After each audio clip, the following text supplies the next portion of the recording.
Here's the rack from the deer that I shot, 28 inches. This is kind of a good deer for this because the antlers aren't quite symmetrical at all. Your eyes stick out too far and it looks like your deer got kicked in the nuts. Taxidermy is Bondo, and Bondo is taxidermy. Hopefully now you'll have some of the tools that took me years to acquire to mount your own critters. What is up, everybody? Welcome to my channel.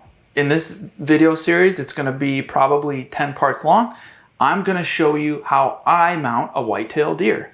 Now there's a pile of different ways to do this, and I've watched YouTube videos before. I've seen some that you can buy.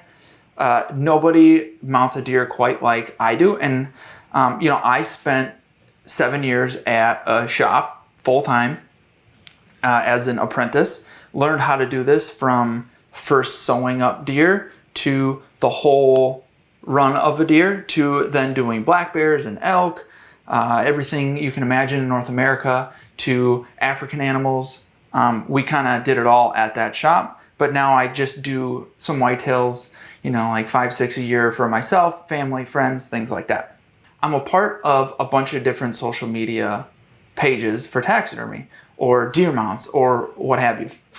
And I see people post photos. Maybe it's their first deer, second, third deer, or it's their 100th deer, and they're asking for advice. And I see people hammer them on, you need to look at reference. You need to look at reference. Oh, here's a picture of a deer. Look at some reference.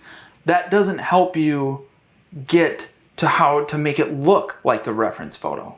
They're just saying, look at reference. But how do you actually take clay and the skin and a form?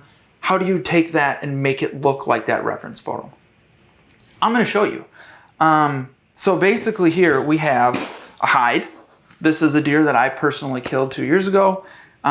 It's just been wet tanned from the Wildlife Gallery in Michigan. So this is tanned and ready to go. Now I don't do any of the tanning in-house. I don't do any of the salting or anything. I can, but I just choose to send it out because it's easier for me. This one here, you're gonna see all the problems involved with sending it out to a tannery and not doing anything in-house. Here's the rack from the deer that I shot. I wish the sides match, but hey, when you got 5 seconds to make a decision to shoot them at, 40 plus yards with a bow, you just kill them. Now I pre-measured the form, so I had everything here to go.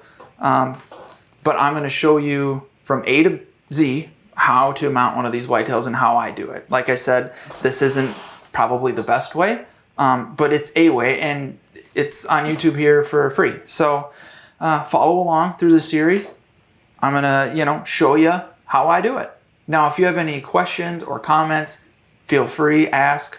I'm sure 5 to 10 people are gonna actually watch these videos, so I should be able to get to all your questions. Now, if you've been mounting deer for a long time, or you have a suggestion on how I could maybe make my mount better or a faster way to do something, feel free, let me know. Like I said, I've been doing this for a really long time. I've put my hands on thousands of whitetail mounts.